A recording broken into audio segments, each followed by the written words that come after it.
안녕하십니까, 서동원입니다. 날씨가 이제 점점 화창해지고 있습니다.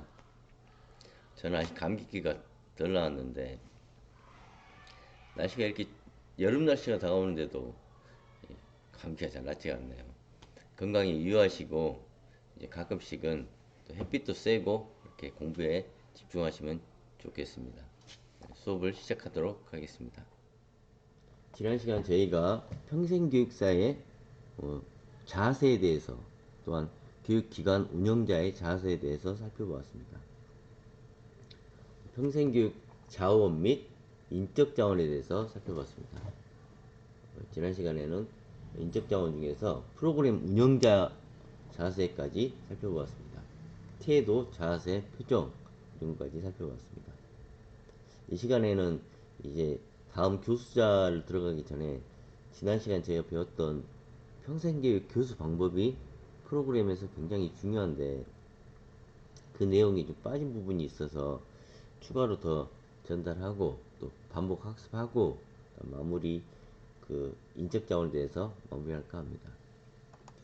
먼저 교수 방법의 선정에 대해서부터 다시 한번 검토해서 살펴보도록 하겠습니다. 이 교수 학습 방법은 우리가 선정한 학습 목표를 달성하기 위한 구체적인 방안입니다. 이 구체적인 방안이 목표로 달성돼서 변화를 완성하기까지는 이러한 다양한 방법 중에서 가장 적합한 방법을 선택해야 한다고 말씀드렸습니다. 교수 방법 및 교수 기법은 교수자가 학습 내용을 전달하기 위한 방법으로 학습자의 이해를 돕기 위한 교수의 기법입니다. 이러한 다양한 교수 기법들이 체계적으로 정리되어 있지는 않지만 그 집단의 규모와 목표와 그 상황을 고려해서 실시해야 됩니다. 평생교육 프로그램에서는 크게 개인 및 집단 이렇게 분류하기도 하고, 또 교수자 중심, 학습자 중심, 체험 중심, 집단 중심, 토의법, 또한 테크놀로지를 사용한 교수법 이런 식으로 분류가 되기도 합니다. 방법의 유형에 대해서 한번 살펴보겠습니다. 이런 유형을 살펴보고 이 중에서 가장 적합한 방법을 찾는 것이 중요하다고 말씀드렸습니다. 여기서 우리가 유심히 봐야 될 게 수업 방법 유형인데, 교수자 중심 수업은 강의하고 강연하는 것, 학습자 중심 중요합니다. 자기주도 학습, 멘토링, 코칭, 학습 계약. 집단 중심은 아이스 브레이킹, 브레인스토밍, 버즈 그룹. 기업 중심은 직장 내 훈련, 또 문제 중심 학습, 퍼실리테이션, 사내 강사. 토의법 및 전문가 참여 토의법은 심포지엄 이런 것이, 포럼, 심포지엄 이런 것이 대표적입니다. 다음 체험 중심 교육 방법은 시범 보이고, 디베이트, 역할극, 시뮬레이션, 게임법. 또한 이러닝과 모바일 테크놀로지를 사용한 교수 방법, 요즘에 많이 활용되고 있는 방법입니다. 이러한 방법들이 교수 방법 중에서 교수자 중심, 학습자 중심, 집단 중심, 기업 중심, 토의 전문가 참여 토의법, 체험 중심, 또 이러닝. 이 교수자 중심 방법부터 살펴보겠습니다. 강의법. 교수 하시는 분이 강의를 통해서 수업하는 방법입니다. 학교에서 하는 대표적인 방법입니다. 다음은 강연. 강당 같은 곳에서 연사가 특강 같은 것을 구두로 발표하고 또 PPT를 보여서 이렇게 하는 방식을 강연 이렇게 표현합니다. 다음은 학습자 중심 교수 방법입니다. 이거 자세히 보실 필요가 있습니다. 그래서 오늘 반복 수업을 하는 이유가 좀 더 자세히 살펴보자 이런 취지에서 보는 거니까 다시 한번 검토해 보시기 바랍니다. 자기주도 학습. 학습자의 발달을 촉진하기 위한 대표적인 교수 방법입니다. 멘토링. 1대1 멘토링을 많이 하죠. 학교에서도 많이 하는 1대1 대학생 멘토링이 대표적인 거라고 볼 수 있겠습니다. 멘토나 멘티에게 유익함을 제공할 수 있는 교육 방법입니다. 조직에서의 멘토링은 크게 경력 기능과 심리 사회적 기능을 동시에 수반하는 것으로 인식이 되고 있습니다. 조언해주고 상담해주고 정보를 제공해주고 모델링 해주는 것이 멘토링 효과를 높일 수 있습니다. 다음은 코칭입니다. 운동이나 악기, 미술 같은 예체능이나 수학, 언어학습 등 기술 향상을 위해서 필요한 학습자가 받는 교육 훈련을 코칭이라고 합니다. 학습 계약입니다. 학습 계약은 학습자에 의해서 작성된 공식적인 문서 협정을 학습 계약이라고 합니다. 다음은 집단 중심 교수 방법입니다. 아이스 브레이킹, 브레인스토밍. 아이스 브레이킹은 프로그램 진행하기 전에 실시하는 게임, 몸풀기 이런 것들이 아이스 브레이킹, 분위기를 해소시키는 목적으로 하는 모든 활동을 아이스 브레이킹 이렇게 표현합니다. 브레인스토밍은 집단 구성원이 거리낌 없이 연상되는 이야기를 하도록 하는 것으로서 아이디어를 이렇게 읽어낼 수 있는 교수 방법 중에 하나입니다. 버즈 그룹, 소집단들이 구성원끼리 왁자지껄하게 의견을 교환하고 토의하는 것을 버즈 그룹 이렇게 표현합니다. 체험 중심 교수 방법입니다. 시범, 과정을 보여줌으로써 수행 능력을 향상하는 방법입니다. 디베이트, 어떤 주제에 대해서 논쟁을 통해서 찬성 의견, 반대 의견을 서로 이야기함으로써 다른 관점을 경험할 수 있도록 하는 방법입니다. 역할극, 역할극은 그 해당 역할을 하게 함으로써 다른 역할에 대한 이해를 높일 수 있는 교수 방법입니다. 시뮬레이션, 비슷한 상황을 연출함으로써 그 비슷한 상황이 발생했을 때 그 능력을 어떻게 발휘할지 행동을 습득하는 기법을 시뮬레이션 이렇게 합니다. 게임법, 게임을 통해서 학습에 흥미를 유발하도록 하는 효과적인 교수 방법입니다. 다음은 토의법 및 전문가 참여 토의법입니다. 토의법은 그 토론을 하면서 쌍방 교육 방법을 통해 교육 효과를 높이려는 그런 방법입니다. 토의법은 구두로 서로 의견을 교환함으로써 개인이 해결할 수 없는 문제를 공동의 집단사고로 해결하는 방법입니다. 패널 토의, 패널 구성원이 진행자에 의해서 의도적인 대화 형식으로 토의하는 것을 패널 토의 이렇게 합니다. 포럼은 공개적인 토의를 포럼이라고 표현하고, 심포지엄은 집단적으로 100명 이상의 사람들이 모여서 하는 그런 집단적인 토의 방식을 심포지엄 이렇게 말합니다. 세미나, 또 콜로키, 인터뷰 이런 다양한 전문가 참여 토의법들이 있습니다. 이러닝과 모바일 테크놀로지, 인터넷상으로 하는 것은 다 이러닝과 모바일 테크놀로지라고 하면 되겠습니다. 이러닝은 온라인상에서 하는 방법으로 접근성이 확대시킬 수 있습니다. 자, 누구나 핸드폰이 있기 때문에 핸드폰만 있으면 이러닝에 참여해서 수업도 듣고 참여도 하고 토론도 제시하고 할 수 있는 방법입니다. 이러한 교수자들은 학습자들이 갖고 있는 적절한 장비를 활용해서 수업에 참여하게 하고, 또한 부적절한 사용을 통제하도록 하는 의무가 있습니다. 그럼 이 시간에는 방금 말씀을 드렸던 그 이러닝 방법, 특히 우리가 많이 사용하는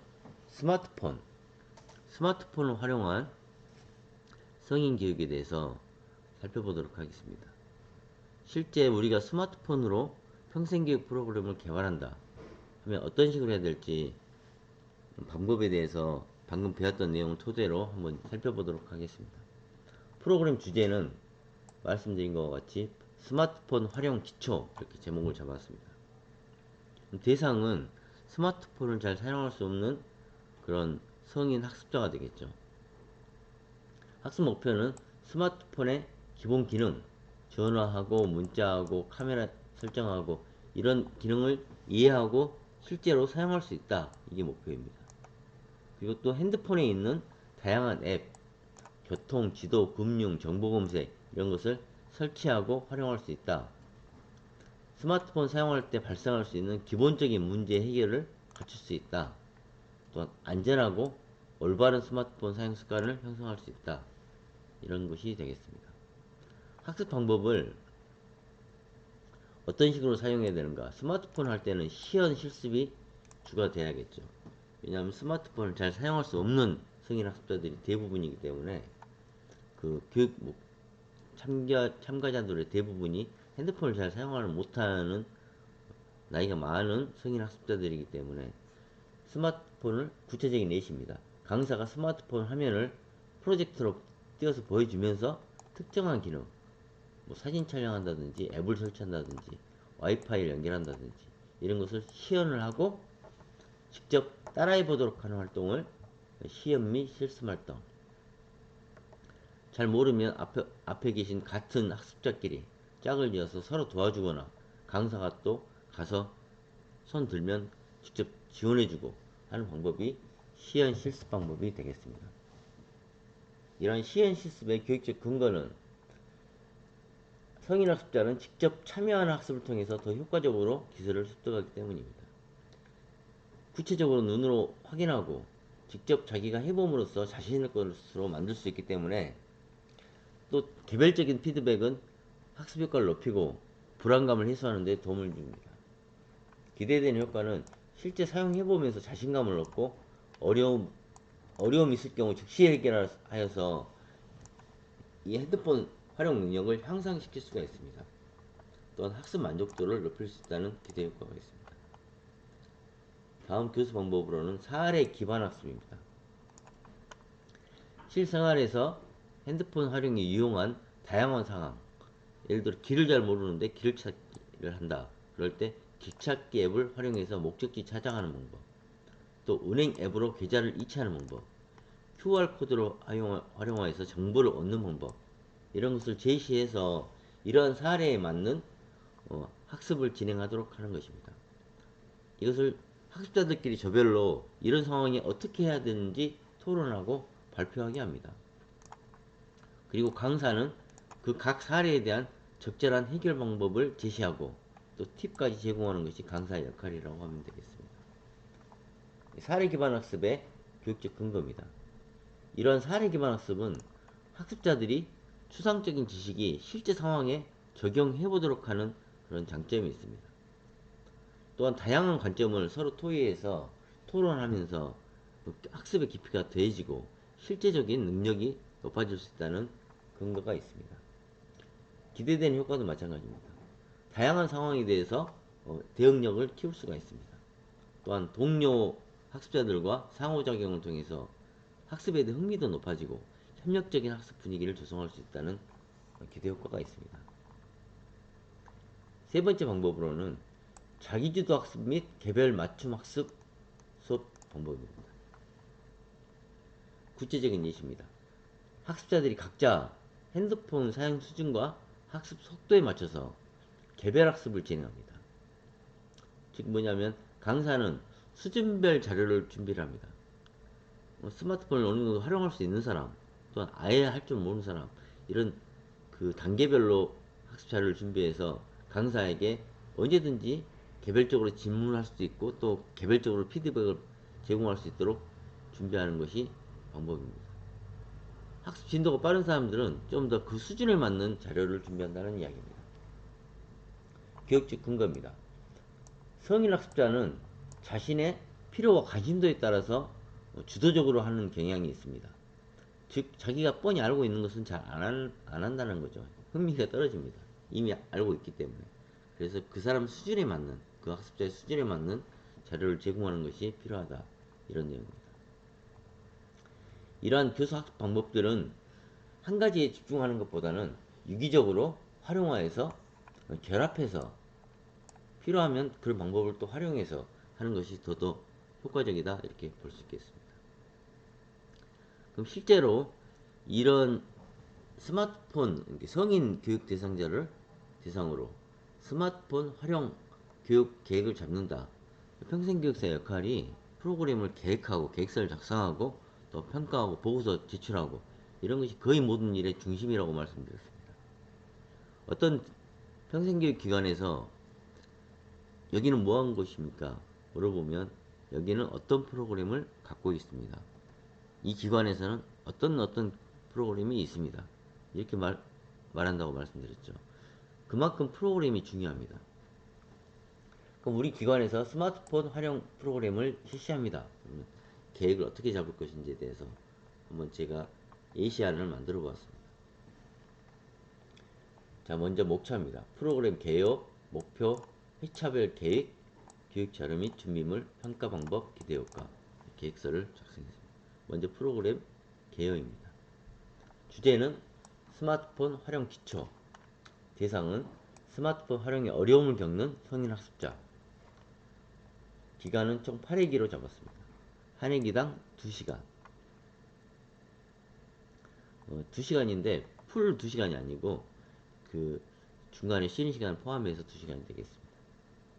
학습 목표는 스마트폰 기본 기능 이해 및 사용, 또한 전화, 문자, 카메라 설정 기본 기능이 안 되신 분들에게 도움을 주는 것입니다. 또한 생활에 유용한 앱을 설치하고 활용할 수 있다. 교통, 지도, 금융, 정보 검색 앱을 설치할 수 있고 활용할 수 있다. 또한 스마트폰 사용 시 발생할 수 있는 여러가지 문제를 해결할 수 있다. 또 안전한 스마트폰 사용 습관을 형성할 수 있다. 이것이 학습 목표가 되겠습니다. 실제 회차별 교육 계획입니다. 1회차에서는 스마트폰 기본 이해하기, 2회차에서는 통신기능 활용하기, 3회차에서는 갤러리와 카메라 활용하기, 4회차에서는 앱스토어 앱 관리, 5회차에서는 생활 편의 앱 활용하기, 6회차에서는 금융 쇼핑 앱 활용하기, 7회차에서는 스마트폰 문제 해결 및 관리, 8회차에서는 안전한 스마트폰 사용과 종합 활용 이렇게 구성하였습니다. 1회차 스마트폰 기본 이해하기 학습 내용은 다음과 같습니다. 스마트폰 기본 구조 및 용어 이해, 화면 구성 설정, 터치스크린 조작법, 기본 설정, 와이파이 설정, 소리 화면 밝기 조절. 교수법은 시연학습, 직접 해보는 거죠. 개별 맞춤 학습. 잘 할 줄 아시는 분들은 그 단계에 맞고, 또 아예 못하시는 분들은 직접 도와주는 것이 개별 맞춤 학습입니다. 활동, 강사의 시연 후 학습자 개별 실습, 자신의 스마트폰 기본 설정 변경해보기. 이런 활동이 1회차 활동입니다. 2회차입니다. 통신기능 활용하기. 학습 내용, 전화 걸고받기, 연락처 저장 및 관리, 문자 메시지 보내 및 확인하기, 이모티콘 사진 첨부하기, 음성 메모 활용하기. 교수법도 마찬가지로 시험 및 실습, 사례 기반 학습입니다. 짝을 지어 서로에게 전화 문자 보내기, 다양한 상황별 메시지 작성 실습 활동을 실시합니다. 3회차입니다. 카메라와 갤러리 활용하기. 학습 내용은 사진 동영상 촬영 기법, 갤러리 앱 사용법, 사진 편집 및 공유하기, 클라우드 저장 서비스 활용하기. 교수법은 시험 및 실습법입니다. 자기주도 학습입니다. 활동은 실내외에서 다양한 사진 촬영 실습, 사진 편집하고 공유하기. 4회차입니다. 앱스토어와 앱 관리. 학습 내용은 앱스토어 이용 방법 알기, 설치해보기, 삭제하기, 업데이트하기, 앱 설정, 권한 설정 및 관리하기, 유용한 기본 앱을 소개하기. 교수법은 시험 및 실습입니다. 또한 개별 맞춤 학습입니다. 활동은 필요한 앱 찾아 설치하기, 불필요한 앱 지우고 정리하기. 5회차입니다. 생활 편의 앱 활용하기. 학습 내용은 지도 및 내비게이션 앱, 대중교통 정보 앱, 날씨 뉴스 앱, 메모 칼린더 앱. 교수법은 사례 기반 학습입니다. 시험 및 실습입니다. 사례 기반 학습이라는 말을 이해하시죠? 사례 기반 학습은 그러니까 길을 잘 모르는 사례가 있었다. 그럴 때 어떻게 할 것인가를 예시를 잡아서 실시하는 것이 사례 기반 학습입니다.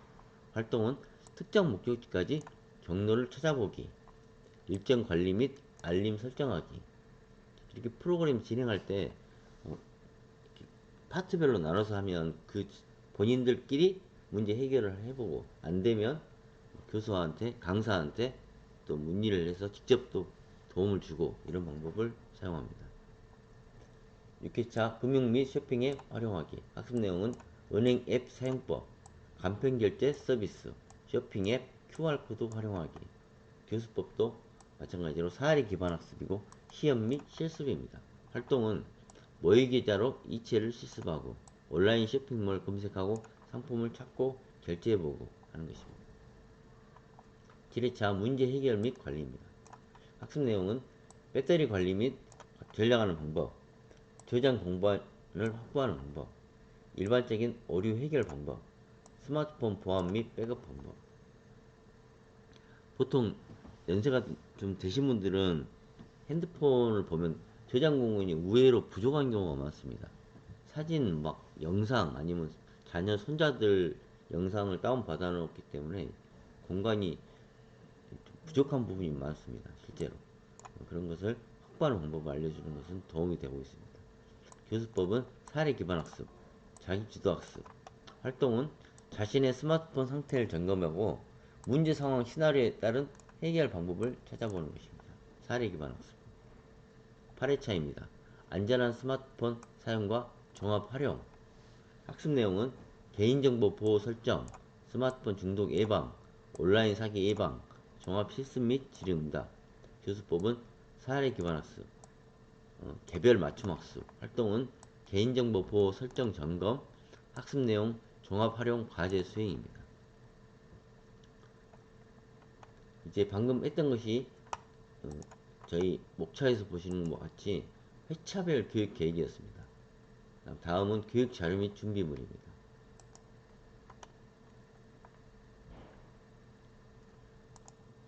자료 및 준비물은 먼저 프로젝트가 있어야 될 것입니다. 보여줘야 되기 때문에 프로젝트 또는 스크린이 준비되어야 됩니다. 강사용 스마트폰 화면 미러링 장비, 그러니까 핸드폰이 화면을 보일 수 있도록 미러링 장비가 있어야지 화면에 크게 강사 핸드폰을 보여줄 수 있기 때문에 화면 미러링 장비가 있어야 됩니다. 요즘 TV는 다 미러링 기능이 갖춰져 있어서 설정을 할 수가 있습니다. 대형 TV는 거의 다 미러링 장비 기능이 다 갖춰져 있습니다. 단계별 학습 자료, 인쇄물과 PDF 자료가 필요한 경우 준비합니다. 실습 활동지, 상황별 실습을 할 수 있는 내용을 미리 준비하는 것이 좋습니다. 수준별 추가 학습 자료, 빠르게 잘 아시는 분이 계시고 아예 잘 모르시는 분들 단계별로 몇 가지 자료를 준비해 가는 것이 좋습니다. 다음은 평가 방법입니다.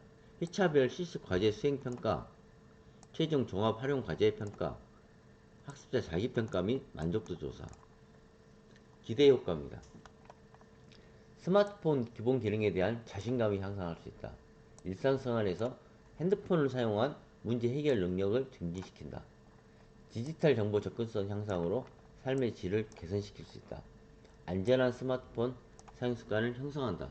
이러한 기대 효과를 갖출 수 있겠습니다.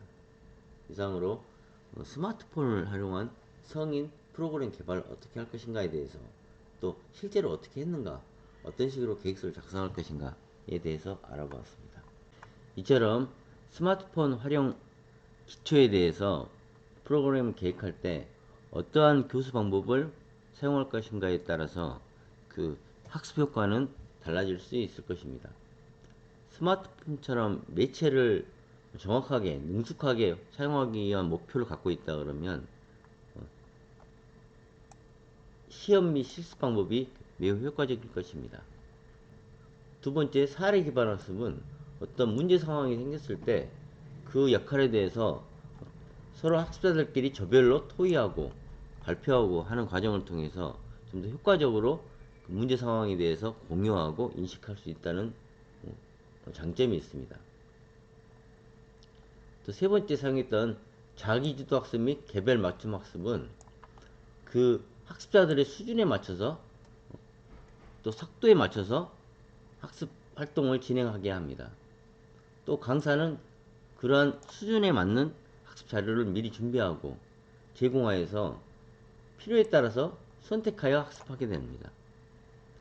언제든지 궁금한 게 있으면 그 수준에 맞는 문제의 질의를 강사에게 질문하고 개별적인 피드백을 통해서 학습 진도가 빠른 학습자는 또 심화 학습을 하고, 또 아직 기초 적응 자료를 못 배운 학생들은 기초 문제부터 해결해 나가고 하는 단계별 학습이 될 수 있다는 것입니다.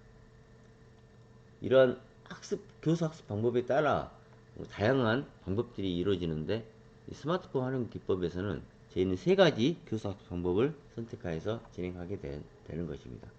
이러한 세 가지 교수 학습 방법을 유기적으로 결합하여서 프로그램을 운영하는 것이 매우 중요하다고 다시 한번 강조드립니다. 편의에 활용할 때는 사례 기반 학습과 시험 및 실습을 활용하고, 이러한 다양한 방법을 같이 혼합해서 실시하는 것이 더욱더 유기적이고 효과적인 방법이다. 이렇게 평가할 수 있겠습니다.